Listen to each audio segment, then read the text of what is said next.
계시록 강의 8번째 시간으로 4대 교회를 향한 책망과 교훈입니다.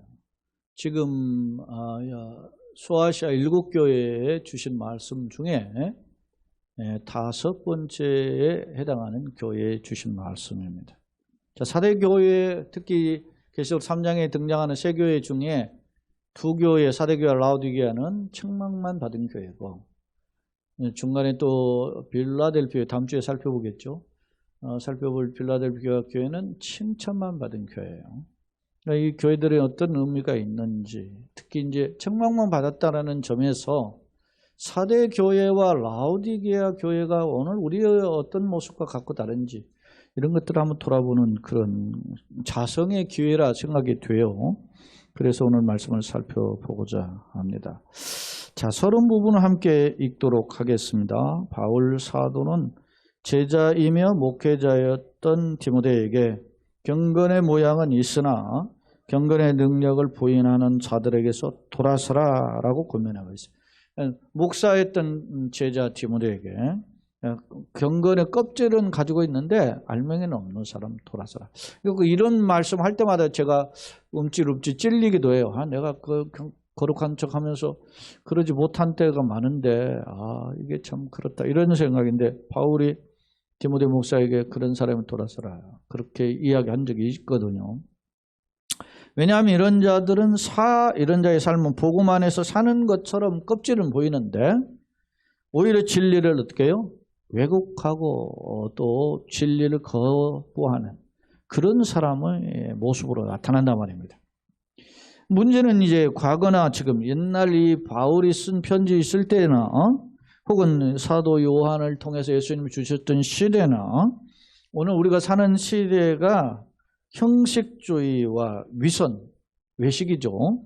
외식에 빠진 불경한 자들이 활보하고 인정받는다라는 점입니다. 제가 지난주에 우리 또 다른 목사님을 같이 만났는데 우리 단체 저희 목회자들이 이제 저희 86개 종교가 총신대학원을 졸업한 지 30년이 지났어요.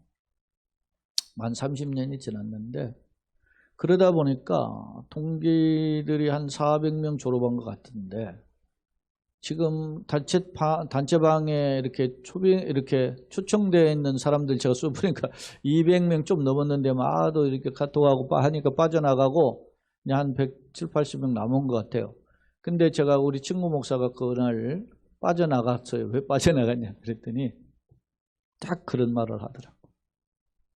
카톡 그런 소리가 듣기 싫어서 나간 게 아니고 어느 목사는 이야기를 하면서 거기는 여전히 신학교 다닐 때 30년 졸업한 지 30년이잖아요. 근데 30년이 지났는데 여전히 똑같은 생각을 가지고 그런 글을 올리고 그런 색깔을 가지고 한다는 거예요. 근데 그 올리는 목사를 보면 어디 신문사 대표거든요. 교회 목사면서. 그런데 여전히 30년도 동안 안 변했구나. 그런 생각을. 그래서 내가 그 동감을 해요. 그러니까 그런 사람들의 글을 굳이 말이지 내가 보고 싶지 않으니까 그냥 나갔다. 그래.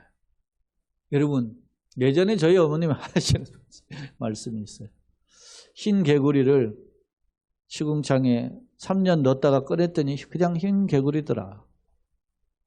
사람이 근본이 좀 변해야 된다. 네? 제 어머님은 늘 이야기하시대. 사람이 잘 바뀌질 않죠. 그런데 왜 우리가 이런 말을 합니까? 예수 믿는 사람은, 따라서 합시다. 예수 믿는 사람은 예수 안에서 변화된 사람이다. 믿습니까? 누구든지 그리스도의 예수 안에 있으면 새로운 피조물이에요. 그러니까 천주교에서는 그 사람이 변화됐다고 이름을 따로 주잖아요. 세례명을.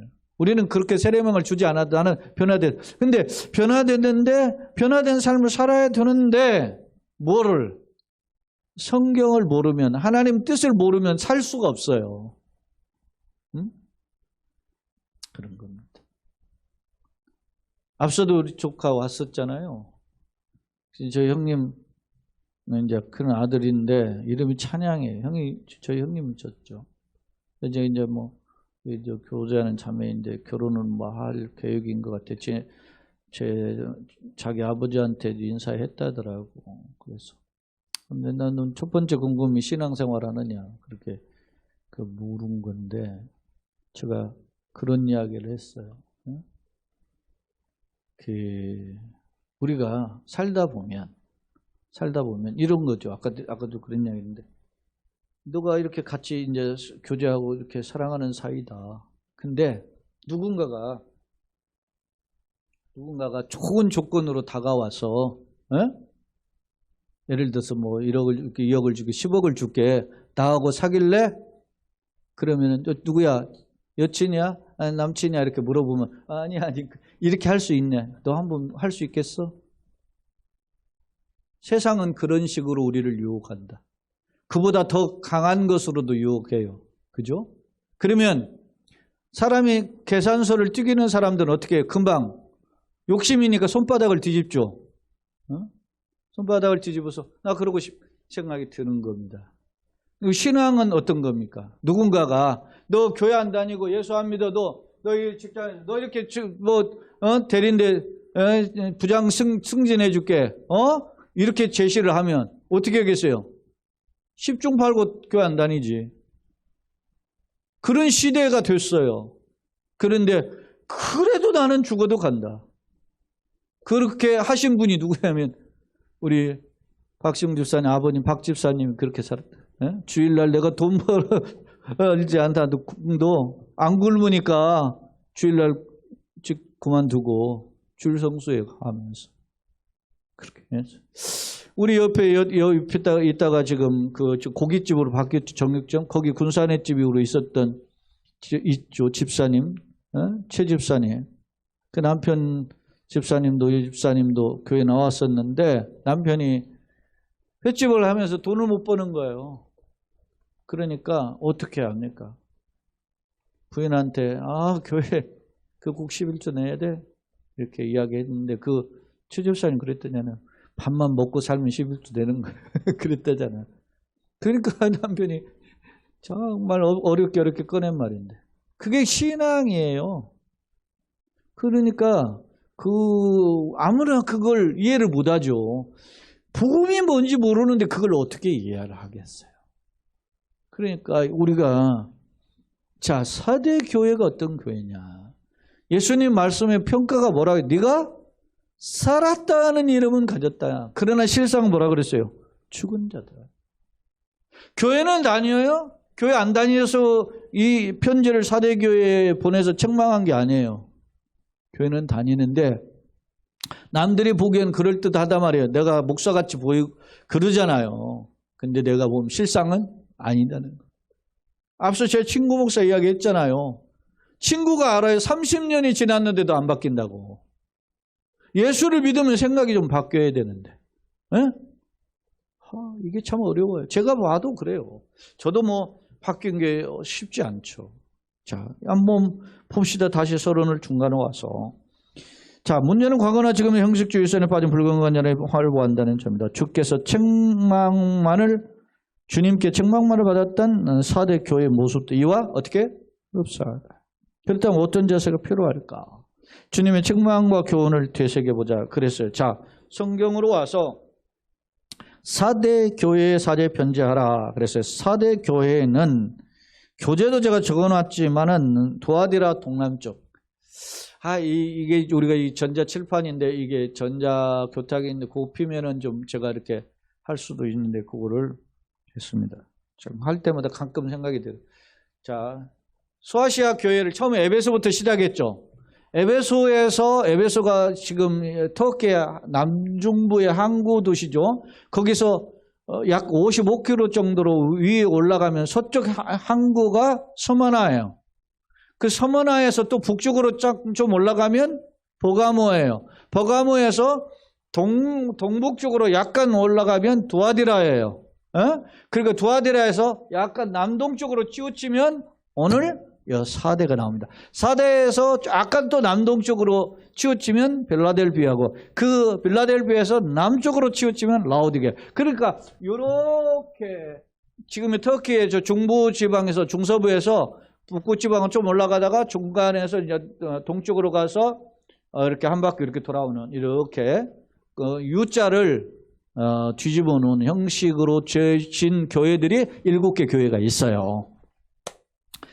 그냥 지도만 보면 그렇구나 이렇게 생각하게 될 텐데 여러분들에게 이렇게 설명을 했는데 그 4대 교회는 앞서 두아디라 남동쪽이라고 그랬잖아요. 동쪽이면서 남쪽으로 치우친 약 48km 지점에 있었는데 이 두아디라는 염직공업, 그러니까 양털에다가 염색을 해가지고 또 실을 뽑거나 이렇게 하는 그런 염직공업이에요. 오늘날도 소위 옷 방직 산업이 잘 되어 있는 데가 돈 벌었잖아요. 그러니까 이런 염직공업과 소위 금모래, 사금이죠. 모래사자, 모래에서 나오는 금이니까 사금 아닙니까? 금모래로 유명한 곳입니다. 그래서 돈이 있죠. 뭐 사금도 있고 방직공업, 염직공업으로 돈 벌고 그런 돈이 있으니까 돈이 있으면 사치향락이 있어요. 그렇게 하고 그런 상업도시였다. 자, 그 다음에 이제 삼면이 암벽으로 이루어진 곳이에요. 그러니까 한쪽만 잘 막으면 돼요. 암벽 있는 때로는 타고 못 올라온단 말이에요, 저기. 그러니까 한쪽으로만 잘 막으면 되는 군사적 요충지였다라는 겁니다.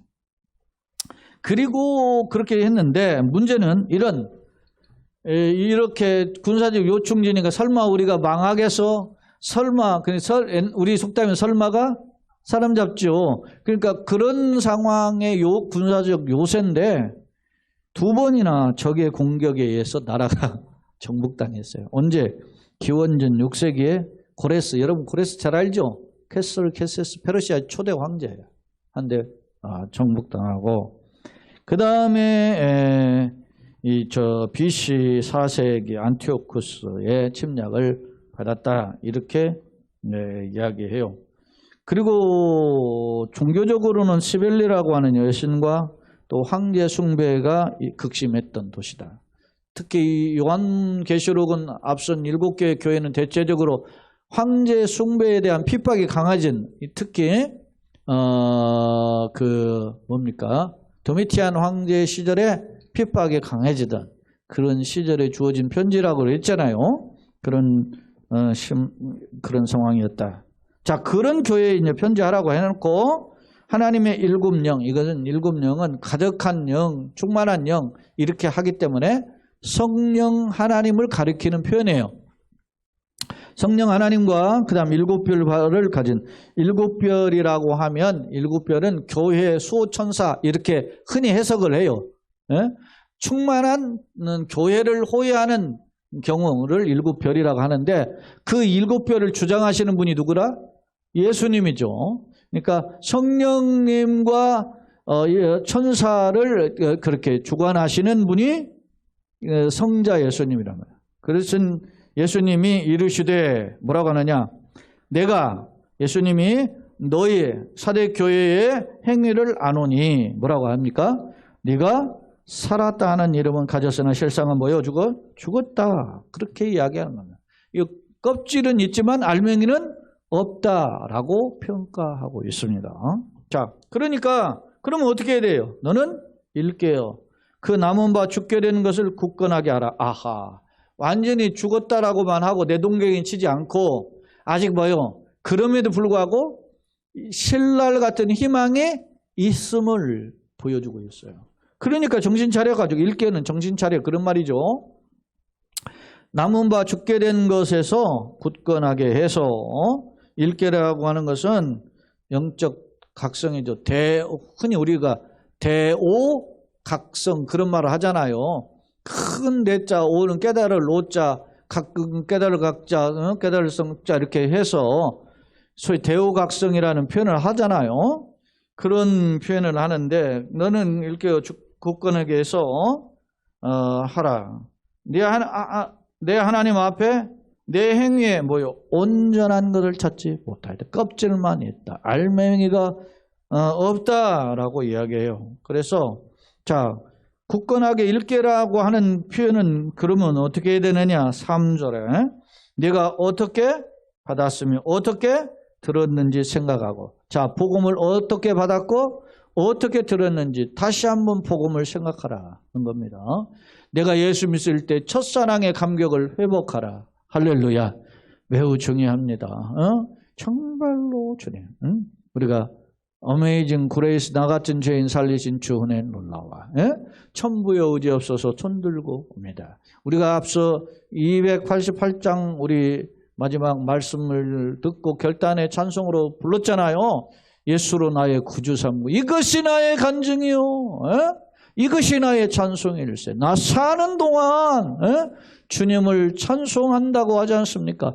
그런 마음으로 읽게라 하는 거예요. 그래서 어떻게 해야 돼요? 하나님은, 예수님은 책망하면 반드시 어떻게 해야 돼요? 회개하라라고 하고 있습니다. 회개하라. 만일 읽게지 회개하고 정신 차리지 않으면 내가 도둑같이 이르리니.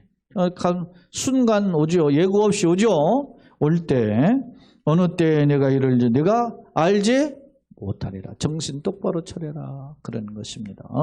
그런 말입니다. 4대 교회 여러분 보세요. 냄새나고 허물지고 정말로 사람 볼품 없는데도 우리가 돌을 못 던져. 왜 그래? 주님이 돌을 안 던지면 내가 돌 던질 수가 없어요. 아멘입니까? 그 세상은 그래요. 요즘 뭐 성추행 뭐 이렇게 뭐 학폭 이런 문제로 사회 문제가 돼가지고 우리가 보잖아요. 그러니까 어떤 뭐 피해자의 입장에서는 막 그 벌이 약하다고 주장하고 있고, 가해자 입장에서는 다른 사람들은 그냥 잘 넘어가더니 왜 나만 이렇게 심하게 하느냐 이렇게 하잖아요. 근데 피해자 입장에서는 더 벌을 내렸으면 좋겠다라는 생각이 들어. 그죠? 근데 가해자 입장에서는 한 번 잘못했는데 그러나 그런 생각도 들 것이죠. 근데 그러면 우리는 교회는 어떻게 해야 되는가? 죄는 물어야 됩니다. 반드시. 그럼에도 불구하고 어떻게 돼요? 그를 위해서 회개할 기회를 줘야 된다고 보는 겁니다. 이게 뭐라? 주님의 뜻이에요. 네? 자, 사대교회가 하나님의 칭찬만 받을 것이 한 터럭도 없어요. 그냥 심판해버려도 돼. 근데 주님 어떻게 해요? 회개하고 일깨워서 다시 돌아올 것을 촉구하세요. 할렐루야. 여러분 기억하세요. 내가 잘나서 이제까지 여기까지 온 게 아니에요. 오직 은혜로 기다려주시고 배려해 주시니까 온 겁니다. 믿습니까? 어거스틴이 소위 말하면은 방탕한 불황자잖아요. 예? 창녀하고서도 애를 낳은 그런 사람 아닙니까? 그런데 그가 어머니가 돌아오게 해달라고 막 눈물로 기도했는데 그 기도가 응답돼서 그가 돌아왔어요. 그리고 교부가 되고 성자가 된 거 아닙니까? 에? 세상의 논리로는 그가 성자가 된 걸 인정해 줄 수가 없어요. 그래서 그가 그렇게 돌아왔을 때 하나님의 은혜에 너무너무 감격해서 깨달은 고백이 뭡니까? 참회록 아닙니까? 참회록. 에? 뭐 우리 시인 윤동주의 참회록 있잖아요. 다 어거스틴 그 참회록을 보고 베낀 거 아니에요. 그런 겁니다. 우리가 돌아오는 것만 기다려주는 것입니다. 나 같은 죄인 살리신 주의 놀라. 여러분 그 찬양을 했던 존 뉴턴이 있는데 이 뉴턴 목사가 성공의 목사죠. 성공의 신부의 목사죠. 근데 이 사람이 뭐 했습니까? 노예선 선장이야. 노예 팔아먹고 사나 수없이 많은 노예를 죽인 사람이 이게. 노예선 선장이 그냥 야 노예 잘 보살펴줘 그리고 팔아먹기만 한 게 아니라 말입니다. 노예선을 타고 아프리카에 타고 노예를 팔아먹고 가다가 보면은 최소한 10분의 1, 20%가 죽는 거예요. 왜? 못 도망가게 쇠고랑차 발고랑 차고 그 음식도 제대로 안 먹으니까 어떻게 해요?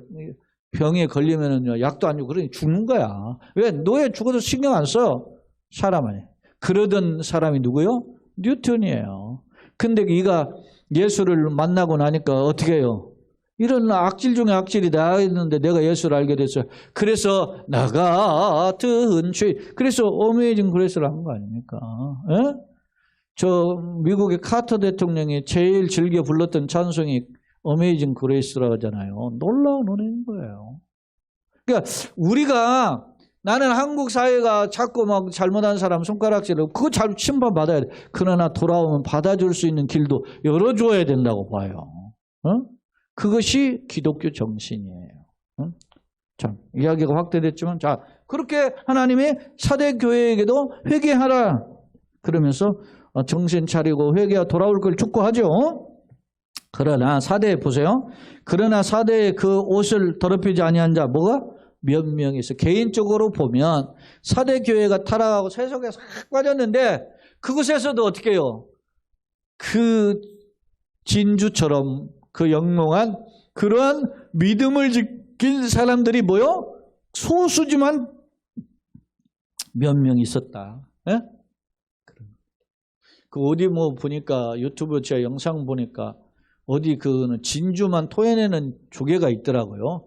딱 3번 정도 한대. 그래가지고 진주 고기에다가 무슨 막 버섯하면 종균 넣듯이 진주 안을 보니까 아주 막 동글동글한 구슬 같은 진주를 거기서 꺼내요. 핀셋 같은 걸 이렇게 꺼내고 그리고 입을 이렇게 벌린 바이스 같은 거 이렇게 벌려놓고 그렇게 해서 싹 확짝 벌리면은 조개가 입 확 벌리다가 보면 그게 깨지니까 죽어버리잖아요. 그러니까 살짝만 벌리더라고.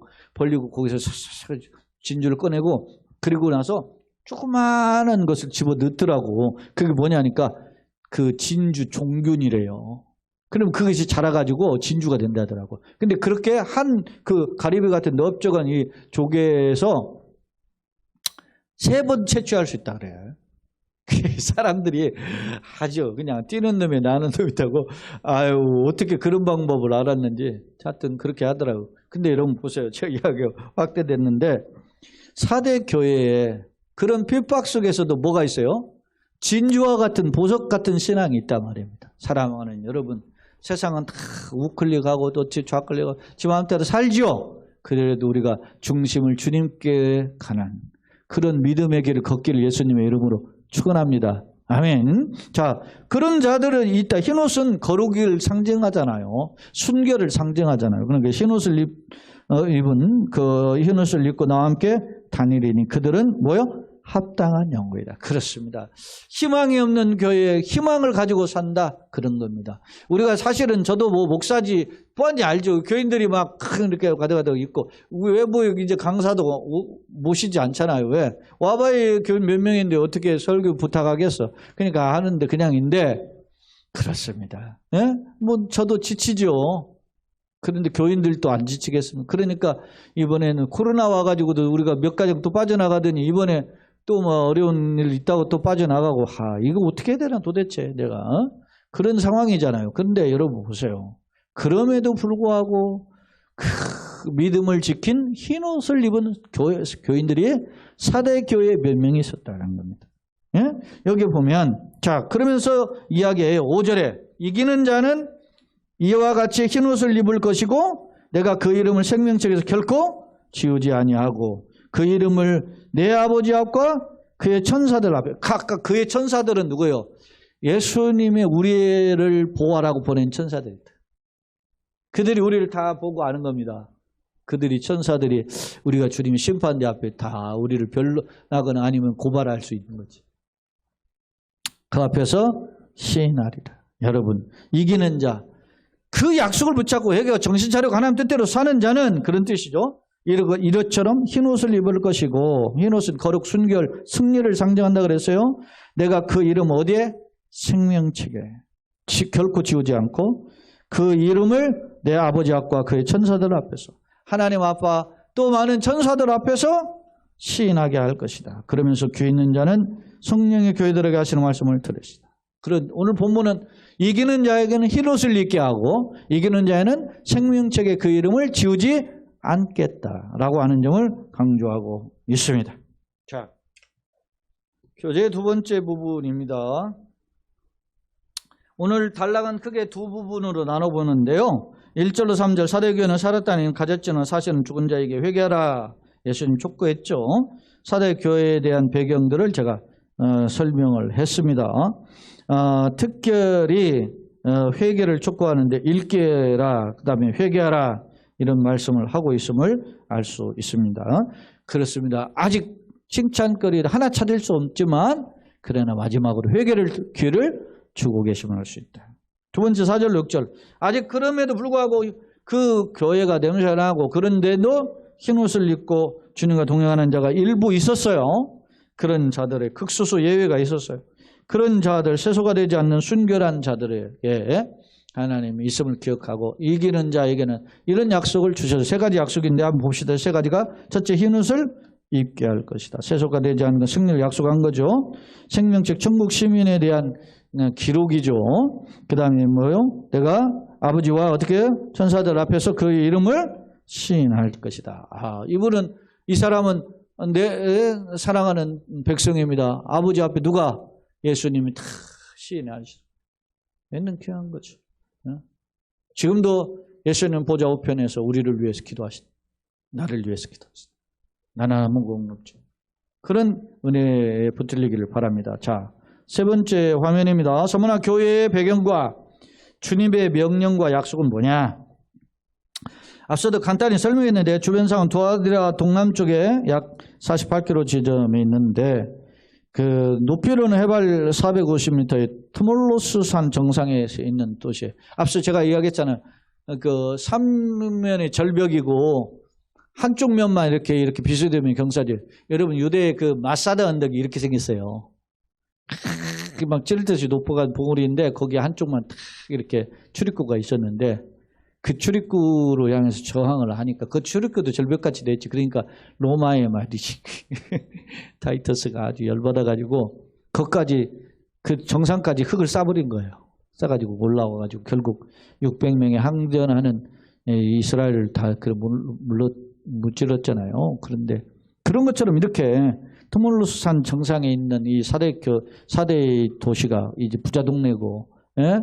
유명한 동네 군사적 요충지였단 말입니다. 그런데 이것이 건방지고 교만하다가 두 번이나 저게 빼앗겼다잖아요. 자, 또 농수산물도 많고 특히 당시 그 앞에 있는 팍톨로스 강이라고 하는 곳에 사금이 많고 염색기술 발달되었다. 특히 우민정책, 백성이 무식하게 해야 국가 지도자가 통치하기 편하다고 해가지고 백성들 공부를 안 시키는 거예요. 이게 우민정책이에요. 그런 정책으로 백성들이 어떻게 다 모든 지도자들만 다 여러분 우리가 보면 알지만 아프리카나 뭐 동남아시아나 이런 아시아나 우리 북한이나 이런 데 보세요. 못 배우고 못하는 사람 오직 거짓하죠. 자기네 지도자가 최고인 양 그렇게 생각하잖아요. 러시아의 푸틴 보세요. 중국의 시진핑이나 북한의 김정은이라든지 벨라루스의 루카챈코라든지 뭐 다 이런 사람들 다 어떻게 해요? 또 독재자 아닙니까? 터키의 에르도안 같은 게 이게 다 독재자들이야 이게. 여러분 생각해 보세요. 지진이 일어가지고 5만 명이나 죽었는데 전혀 책임도 안 지고 사나 그 대통령 선거하는 것만. 이 세상이 이렇게 흘러가고 있어요. 여러분. 제가 예전에 미국의 대통령 트럼프 할 때 그 트럼프를 제가 얼마나 욕을 많이 했습니까? 트럼프 같은 놈들이. 근데 그게 뭐예요? 그 트럼프가 대통령 됐다는 것은 미국이 그만큼 뭐예요? 도덕과 양심에서 떨어졌다는 수준이. 이번에 대통령 다시 나온다잖아요. 이거 보세요. 미국 수준이 그러면 이미 세상은 뭐 어떻게 됐어요? 굉장히 하이 레벨이 아니라 저 아래 떨어져 로 레벨이지. 저 상중하에서 하급 레벨로 떨어졌는데 미국의 지금 시민의식이. 왜? 기독교 정신이요. 그러면서도 뭐라고 그래요? 그 트럼프가 자기는 보수주의라 하잖아요. 네? 이번에 뭐 73년도에서 뭐 해가지고 빌리그램 방문 50주년에서 뭐 여의도라든지 뭐 저 상암 월드컵 경기장에서 뭐 모이고 그랬잖아요. 대교회들이 다 모였어요. 50주년에서. 근데 누가 다 모였겠어요? 여의도 순복음교회를 비롯해서 사랑교회 뭐 이렇게 해서 큰 교회들이 다 모였지. 그런데 그 누가 왔냐면 그 빌리그램 아들이 왔어요. 아들이 근데 제가 그 자료를 조사해 보니까 아들이 신학한 근거도 없고 근데도 목사예요. 그렇게 하는데 뭐 무슨 그 빌리그램 본부에 해서 그 이렇게 한 법인 단체에서 받는 연봉이 15억이라잖아요. 응? 미국의 대통령이 받는 연봉이 뭐 5억인가 그러고 무슨 뭐 저기가 장관이 받는 게 4억인가 얼마 그러는데 걔는 15억이라잖아. 근데 무슨 뭐 하나님 뜻대로 살아 복 받아라 이렇게 말이 안 어울린다는 거예요. 어떤 사람이 우리 한국교회 목사가 글을 썼는데 제가 글을 읽어보니까 그게 맞아요. 맞은 지적이에요. 어? 그리고 그러면서 뭐 주님의 은혜를 회복하라 어쩌고 뭐 그게 말이 되냐고 그게. 어? 그 15억 받아가지고 14억은 어떻게 다 나눠주고 어려운 사람 도와주는지는 모르겠는데, 응? 그게 설득력이 없어요. 우리가 항상 보여야 돼요. 어떤 사람이 유명하다, 누구도 그런 영향력이 중요한 게 아니에요. 그거 어떻게 사는가? 중요해요. 그런데도 막, 근데 그게 누가, 그 빌리그레 막 그 아들이 그 누구 어떻게 했어요? 트럼프를 적극 지지한다 그러잖아. 올빵 세상 말로. 안타까운 거예요. 우리 한국 교회도 이런 분별력이 좀 있어야 돼. 응? 우리가. 제가 예전에도 그 이야기 하잖아요. 장로라고 무조건 투표하지 말고. 장로니까 더 검증을 해야 되는 거야. 저 사람 장로인데 정말로 예수를 똑바로 믿는지 그러면 투표를 안 해야 된단 말입니다. 교회. 응? 기독교인들이. 왜? 저거 뭐 괜히 국회의원 되고 뭐 대통령 되고 하나님 욕만 먹인다고 말이야. 그렇게 하고 투표를 안 해야 되는 거야. 그렇게 조심해야 되는 거예요. 자, 이야기 다른 각도로 갔는데 그래. 자, 그런 배경을 가지고 있는 곳이 사대예요. 그곳에서 예수님의 4가지 명령에 4가지 명령과 3가지 약속이 있는데 4가지 명령은 뭐냐? 첫째, 생각하라. 복음을 처음 들었을 때 그 감격을 되돌아봐라. 그런 뜻이에요. 두 번째, 회개하라. 예? 회개하라. 그 다음에 방향전환하라는 거죠. 그 다음에 지키라. 복음의 명령에 순종하라. 그런 거예요. 말씀을 지키라. 그런 거 아닙니까? 그리고 네 번째, 일깨라. 그러니까 조심하라. 정신 차려라. 뭐 이렇게 이야기하고 있어요. 자, 비록 사대가 요새였지만은 두 번씩 함락된 것처럼 영적 승리를 위해서는 어떻게 해요? 일깨어 있어라. 깨어 있어라. 그런 말입니다. 자, 그 다음에 3가지 약속 앞서도 이야기했죠. 흰옷을 줄 것이다. 승리, 영광을, 거룩 상징한다 그랬죠. 두 번째, 생명책이 흐르지 않을 것이다. 영생에 대한 약속이고, 그 다음에 아버지와 천사들 앞에서 신할 것이다. 법적 용어입니다. 하나님의 사인을 있게 할 것이다 라고 합니다. 하나님 나라의 시민임을 증언한다라는 것입니다. 결론입니다. 사대교회는 과거의 화려함만 자랑한 채 현재의 무능함을 망각했던 희망 없는 교회였다. 예컨대 예배와 가르침이 있었지만은 진정한 헌신이 결여된 형식적인 신앙생활을 했던 것이다. 때문에 예수님은 진리에 대한 갈급함과 영적 성숙을 위한 몸부림이 결여된 교회를 어떻게 해요? 책망하죠. 회개하라 그랬죠. 이기는 자가 될 걸 촉구하셨던 것이다. 우리의 모습, 내 모습은 어떤가? 혹시 과거의 껍질만 가지고 오늘 살고 있지는 않아. 나 옛날에 신앙생활 잘했어. 그런데 지금 어떻냐 이거야. 돌아보아야 된다는 거죠. 갈수록 외형만, 껍질만은 자랑하는, 강조하는 시대고 교회 역시 이런 세상 자랑에 자유롭지 못하죠. 바로 이러한 때에 우리가 때로는 세상 문제들 때문에 고민할 수 있지만 그러나 주님의 처방과 명령에 다시 기울이고 다시 한번 일어서는, 그래서 주님 뜻대로 살아가는, 사대 교회에 책망받았지만 흰옷 입은 사람처럼 다시 서는 그런 역사가 있는 것처럼 우리도 다시 한번 깨닫고 진리 안에 서는 우리 모두가 되시길 예수님의 이름으로 축원합니다. 아멘.